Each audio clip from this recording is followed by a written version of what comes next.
बरसात का मौसम था। किट्टू चिड़िया अपने दो बच्चों के साथ रहती थी। बच्चों, मौसम खराब हो रहा है। मैं जा रही हूँ जंगल की ओर, कुछ खाने के लिए लेके आती हूँ। इतना कहकर किट्टू चिड़िया खाने की तलाश में जंगल की ओर निकल जाती है। रास्ते में जाते हुए उसे एक मक्के का खेत दिखाई देता है। अरे वाह, कितने अच्छे मक्के लगे हुए हैं। मुझे ज़्यादा खाने की तलाश नहीं करनी पड़ी। किट्टू चिड़िया खेत से एक मक्का तोड़ती है और उसे अपने पंजों में दबाकर घर ले जाती है। घर ले जाते हुए उसे कालू कौवा देख लेता है। अरे वाह, ये इतना अच्छा मक्का कहाँ से तोड़ कर लाई है। इसे ले जाने दो, रात को मैं इसके घर से चोरी कर लाऊंगा। रास्ते में जाते हुए बारिश शुरू हो जाती है और किट्टू चिड़िया एक पेड़ पर रुककर बारिश रुकने का इंतजार करती है। बारिश है जो रुकने का नाम नहीं ले रही थी। सारे जंगल में पानी ही पानी भर गया था। उधर घर पर किट्टू चिड़िया के दोनों बच्चे परेशान थे कि माँ अभी तक घर लौट कर नहीं आई। भैया, बारिश बहुत तेज हो रही है। माँ अभी तक घर नहीं आई है। हाँ बहन, काफ़ी समय हो चुका है और अभी तक माँ घर नहीं आई है। तभी किट्टू चिड़िया का पड़ोसी टीटू तोता घर आता है और कहता है, अरे बच्चों, तुम घबराओ मत, तुम्हारी माँ जल्दी ही वापस आ जाएगी।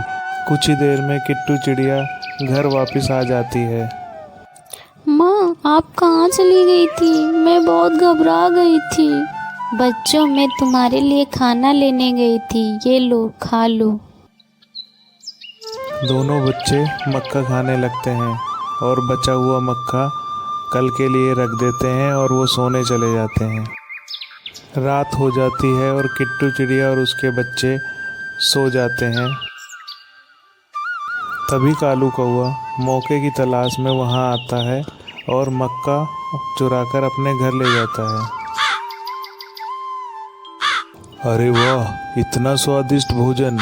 अब मुझे 4-5 दिन मेहनत करने की ज़रूरत नहीं है। अब मैं इसी को खाकर अपना पेट भरूंगा।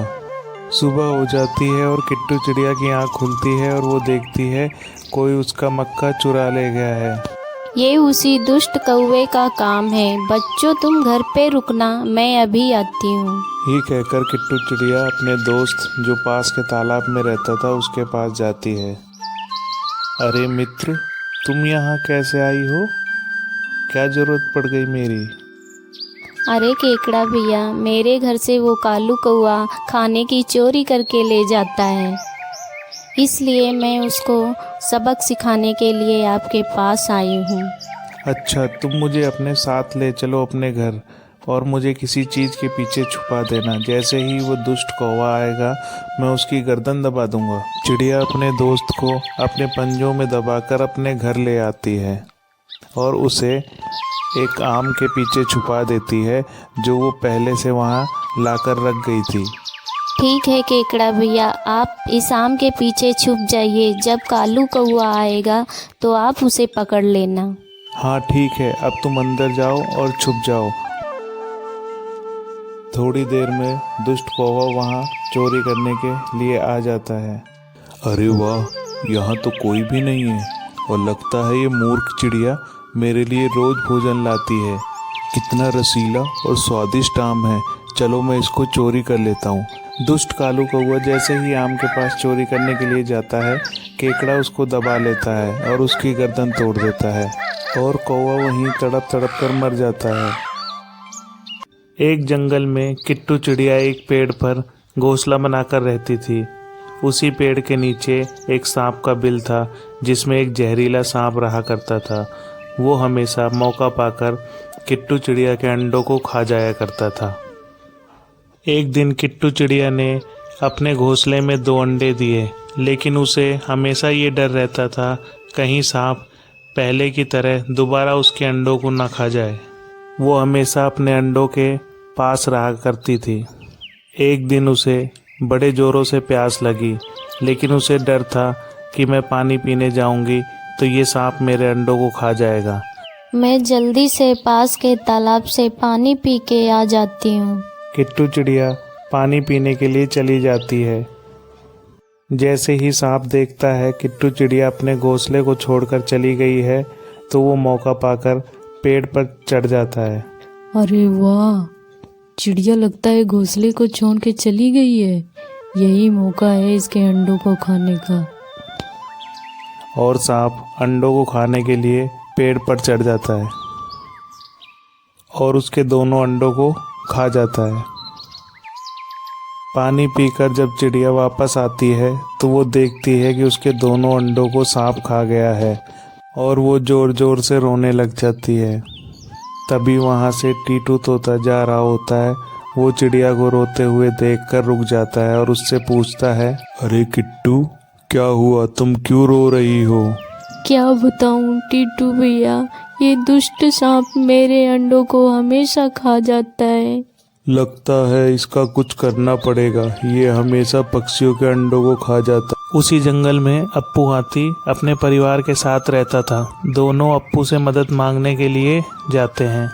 अप्पू भैया, हम आपसे मदद मांगने आए। एक जहरीला सांप हमेशा हमारे अंडों को खा जाता है, आप हमारी मदद करिए। मैं क्यों तुम्हारी मदद करूं? जाओ यहाँ से, मुझे परेशान मत करो। मैं अपने परिवार के साथ यहाँ घूमने आया हूँ। किट्टू चिड़िया और टीटू तोता वहाँ से उदास होकर चले जाते हैं। किट्टू चिड़िया वापस अपने घोंसले में आती है और रोने लगती है। अब मैं क्या करूँ? अब कोई मेरी मदद करने को तैयार नहीं है। अरे तुम परेशान मत हो, हम कोई दूसरा रास्ता निकालेंगे। तभी किट्टू चिड़िया को एक आइडिया आता है और वो वापस वहाँ जाती है जहाँ अप्पू हाथी का बच्चा खेल रहा होता है। किट्टू चिड़िया हाथी की बॉल लेकर वहाँ से उड़ जाती है। ये सब अप्पू हाथी देख लेता है और वो किट्टू चिड़िया का पीछा करता है। किट्टू चिड़िया बॉल को लेकर अपने घोंसले की तरफ चलती है और बॉल को लाकर सांप के बिल में डाल देती है। तभी पीछे से अप्पू हाथी भी वहाँ आ जाता है और वो देख लेता है चिड़िया ने बॉल सांप के बिल में डाल दी है। अप्पू हाथी पास के तालाब में जाता है और अपनी सूंड में पानी भरकर वापस सांप के बिल के पास आता है और अपनी सूंड से सारा पानी सांप के बिल में डाल देता है। तभी अंदर से सांप निकलता है और वो हाथी से बोलता है, अरे हाथी, तेरी इतनी हिम्मत, मेरे घर में पानी पानी कर दिया। रुक, मैं तुझे डस लेता हूँ। जैसे ही सांप अप्पू हाथी को डसने के लिए जाता है, अप्पू हाथी अपने पैर से सांप को कुचल देता है। सांप का वहीं दम निकल जाता है और वो मर जाता है। अप्पू हाथी बॉल को उठाता है और वापस अपने घर चला जाता है। अगर आपको हमारी कहानी अच्छी लगी तो आप हमारे चैनल को लाइक और सब्सक्राइब करिए।